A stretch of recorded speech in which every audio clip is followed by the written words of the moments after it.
जादुई समोसे का पेड़।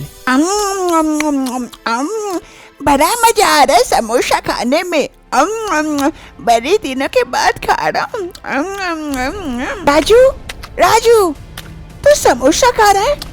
तू मेरा बेटा समोसा खा रहा है? कहाँ से चुरा के लेके आया? सच सच बता, तूने बाजार से समोसा चुरा के लाकर खा रहा है? छी छी छी राजू, तू चोर बन गया। छी छी छी, अब मैं क्या करूं? तुझे इतना सिखाया लेकिन तू समझने को तैयार ही नहीं है। इतने खाने का मन था तो मुझसे कह दिया होता। अरे नहीं माँ, मैं चोर नहीं हूँ, तुम्हारा बेटा चोर नहीं है। ये समोसे तो यहाँ से मैंने तोड़े। राजू पीछे इशारा करके अपनी माँ को दिखाता है समोसे कहाँ से तोड़े। जैसे उसकी माँ शीमा देखती है, देखकर आश्चर्यचकित हो जाती है।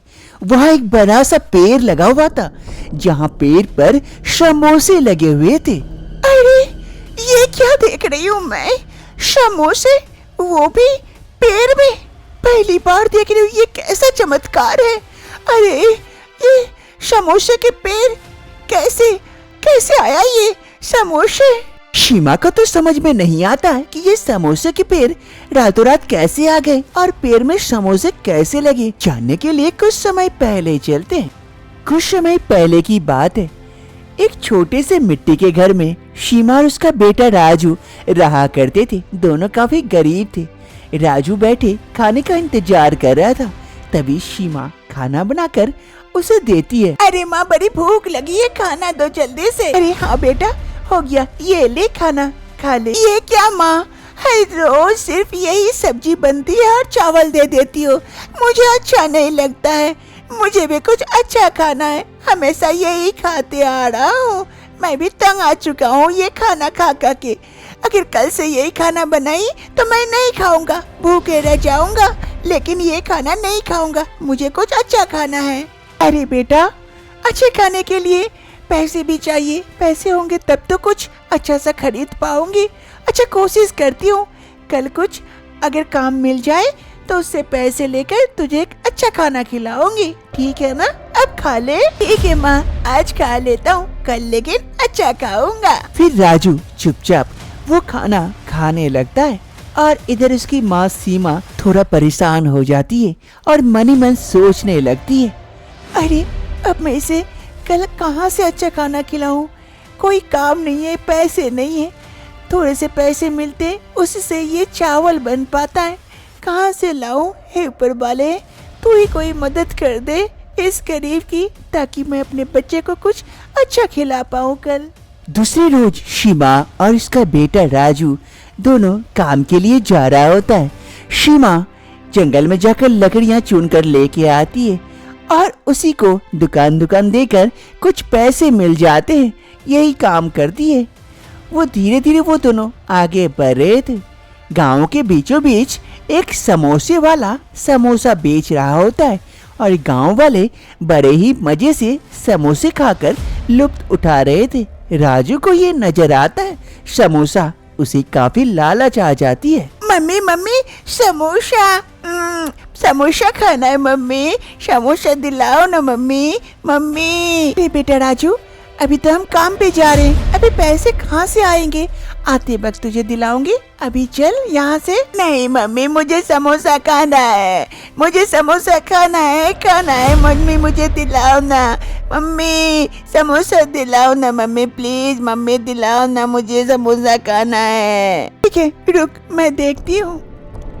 भैया, क्या मुझे समोसा दे सकते हैं? लेकिन मेरे पास पैसे नहीं है, आते वक्त दे दूंगी। अरे नहीं नहीं बहन जी, उधारी बंद है, उधारी पे दे नहीं सकते हैं। पैसे हैं तो लो, वरना आगे बढ़ो।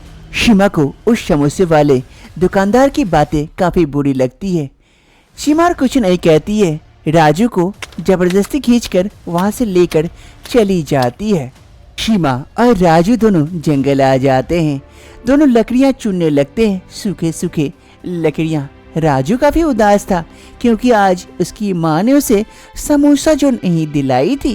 अरे राजू बेटा, चिंता मत कर, जाते वक्त तुझे समोसा दिला दूंगी, ठीक है ना? अब अपना मूड ठीक कर ले। क्या माँ हमेशा यही कहती हो लेकिन कभी नहीं दिलाती हो। आज अगर अच्छे से लकड़ियाँ मिल गई तो जरूर दिलाऊंगी। अब अच्छे से चुन ले। फिर राजू और सीमा दोनों मिलकर जंगल में सूखी लकड़ियाँ चुनने लगती हैं। काफी सारी लकड़ी होने के बाद सीमा उसे अच्छे से बांध लेती है और सर पे चढ़ाकर वापस घर की ओर लौट रही होती है।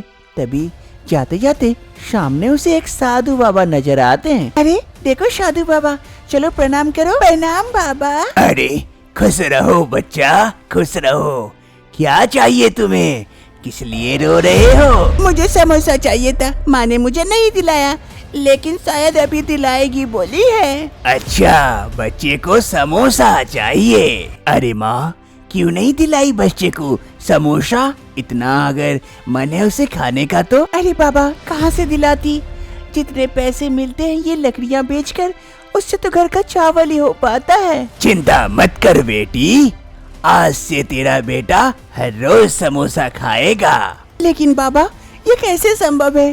हर रोज मैं इसे कैसे समोसा दिला सकती हूँ? फिर वो साधु बाबा अपने पास से एक बीज निकाल कर सीमा को देते हुए कहते, ये ले बेटी, ये बीज ले और घर जाकर इसे लगा देना।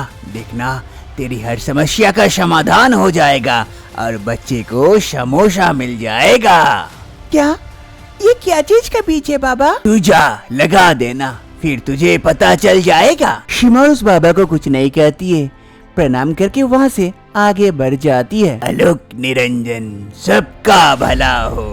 सीमा घर आकर उस बाबा के कहे अनुसार घर के बाहर गड्ढा खोदने लगती है। अरे माँ, यहाँ गड्ढा क्यों खोद रही हो? अरे बेटा, तुझे याद नहीं है वो बाबा एक बीज दिए थे, बोले थे घर जाकर लगा देना, वही लगाने के लिए खोद रही हूँ। फिर सीमा गड्ढा खोदती है और उस बीज को वहाँ लगा देती है। ऊपर से मिट्टी ढककर दोनों वहाँ से घर के अंदर की ओर चले जाते हैं। वर्तमान समय। अरे राजू देख, वो साधु बाबा कह रहे थे ना, अब मेरा बेटा हर रोज समोसा खाएगा, इसलिए ऐसा जादुई बीज दे दिए कि हमारे घर पेड़ में ही समोसा उगने लगा है। अब तो हर रोज समोसा खा सकता है। अरे माँ, लेकिन इतने सारे समोसे मैं थोड़े ना खा सकता हूँ। इतने सारे समोसा का हम करेंगे क्या? अरे बेटा, बाकी समोसे हम गांव-गांव में बेच देंगे, उससे पैसे भी आ जाएंगे और तुम्हारे लिए अच्छा अच्छा खाना भी बना पाएंगे। अब ये हाँ माँ, तो सही कह रही है। मैं अभी टोकरी लेके आता हूँ और समोसा तोड़ता हूँ, फिर हम बेचने जाएंगे। फिर राजू जल्दी से घर के अंदर जाता है और एक बड़ा सा टोकरी लेके आता है और बड़े ही खुशी से पेड़ से समोसे तोड़ने लगता है। राजू और सीमा दोनों मिलकर समोसे तोड़ के एक टोकरी में डालते हैं और वो टोकरी सीमा अपने सर पर उठाती है और दोनों बेचने के लिए निकल जाते हैं। समोसे हैं, समोसे ले लो, समोसे समोसे ले लो, समोसे समोसे। अरे समोसे वाली, कैसा समोसा है तेरा? देखे, मुझे भी देना जरा, समोसे खा के तो देखूं। हाँ, अभी देते हैं आपको। फिर जल्दी से राजू ही समोसे निकाल कर उस गांव वाले को दे देता है। वो गांव वाला समोसा खाकर बहुत ही अच्छा लगता है उसे। अरे वाह, तुम्हारा समोसा तो बड़ा ही मजेदार है, उस दुकानदार से भी अच्छा है। अब मैं हर रोज तुम्ही से समोसा खाऊंगा। फिर सीमा और राजू दोनों आगे बढ़ जाते हैं समोसे बेचने के लिए। आगे बढ़ के उस समोसे वाले दुकान के पास दो लोग खड़े थे। जैसे सीमा का समोसा देख लेते, वो दोनों भी पहुंच जाते सीमा के पास समोसा लेने के लिए। अरे हमें भी दो तो समोसा, तुम्हारा समोसा बड़ा ही अच्छा है, इससे तो बहुत अच्छा है। अरे हाँ हाँ बहन, मुझे भी दो समोसा। ऐसे ही अब सभी गांव वाले सीमा का समोसा काफी पसंद करते हैं, उस दुकानदार से भी ज्यादा। और सीमा और राजू दोनों की हालत अब धीरे धीरे सुधरने लगी थी। घर में राजू खाने के लिए बैठा हुआ था, तभी उसकी माँ सीमा राजू को खाने के लिए देती है। खूब सारे सब्जियां बनाई थी। राजू देखकर काफी खुश हो जाता है। अरे माँ, इतने सारे सब्जियां, आज लगता है पहली बार खाऊंगा। अरे बेटा, और यहाँ और भी कुछ है, ये देखो अंडा, ये अंडा भी खाऊंगा। इतने सारे सब्जियां, आज माँ देख के ही मन खुश हो गया, लगता है पेट भर ही गया। खा पाऊंगा कि नहीं पता। अरे बेटा चिंता न कर, अब से हर रोज अच्छा खाना खाएंगे हम। और तू आराम से खा, सब खाना खा पाएगा मेरा प्यारा बेटा। अब से राजू और उसकी माँ की हालत सुधर चुकी थी। हर रोज वो लोग पेड़ से समोसा तोड़ के गांव-गांव में बेचती है और उसके पैसे से घर में अच्छा खासा खाना भी खाती है। दोनों की जिंदगी अब खुशी खुशी बीतने लगी थी।